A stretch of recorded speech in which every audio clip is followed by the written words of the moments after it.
Well,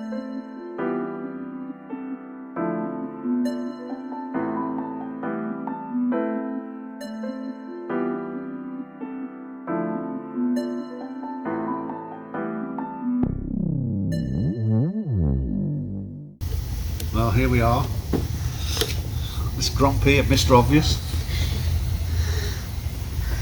So we've been working hard on this morning, and it's kind of one of those, we're at that point where you do a lot of work and it doesn't look like you've done a tremendous amount of work, but a lot of hard work's gone into this morning. So we basically took the time and attached our 80/20 to this rail here. I'm not sure if there's a better way to do it. We had to come in and put some counterbores over off of the mill so we could get our screws in. I don't really know of a better way to do it. I'm going to have to kind of look it up, but that's the way we decided to go, because you kind of get to the point where you've got to do it. So we went over there and we plunged it so we can get the head of the bolts in, and we attached it to this, and then we cut our fascia. We're going to cut our holes out tomorrow because I'm tired and I've got grumpy.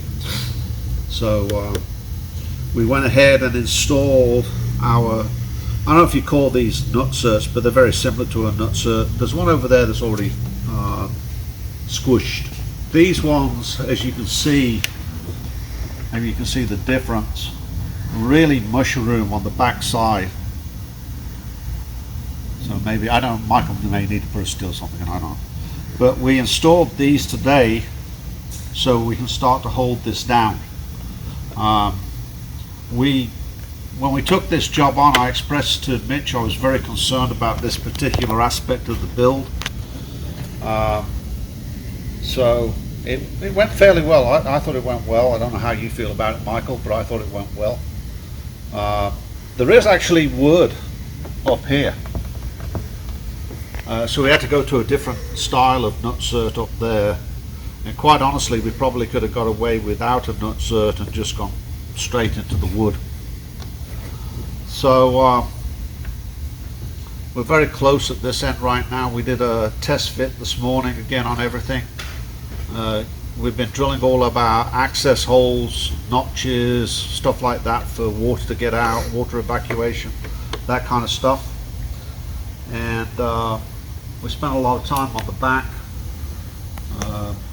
routing wires, making sure we had the wires for the safety lights, and we also cut a slot in our top deck there to get the wires through to the battery and the kill switch.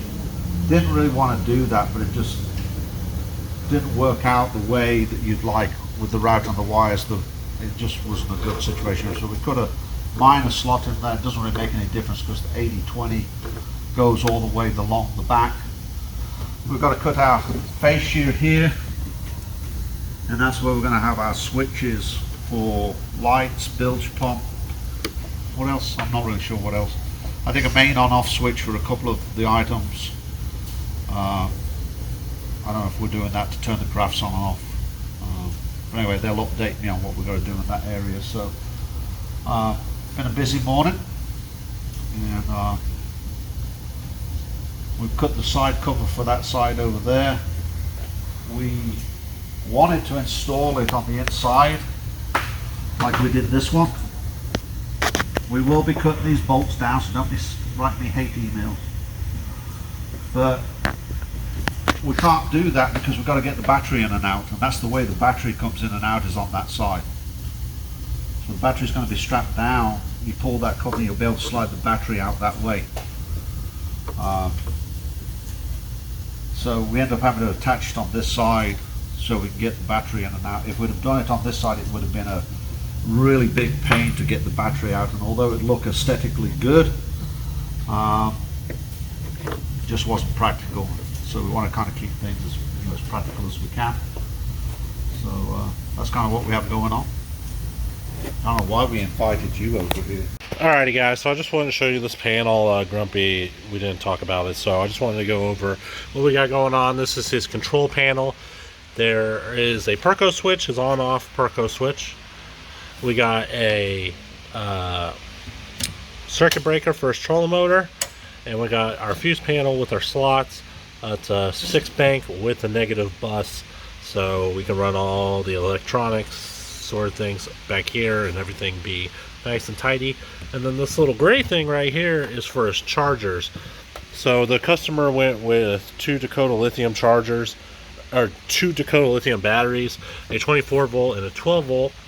And so I wanted to make something that was really simple to plug in and out, make sure that you didn't mess up the connections and accidentally plug in a 24 volt into a 12 volt.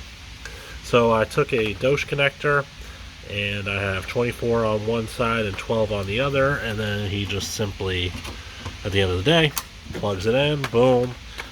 When he's done, pull it out. And then what I'm going to do is I'm going to get a blank one of these with no wires coming out, fill it up, and that'll be for when he's not charging. He can plug it in, it'll be attached to this board so he can't lose it. And I thought that would be a really clean idea of charging. It's fairly simple. So yeah, guys, I hope you guys liked the video. If you did, please be sure to give us a thumbs up, like and subscribe, all those sorts of things, and check back next week. We got a lot going on this Boston Whaler. So guys, until next time.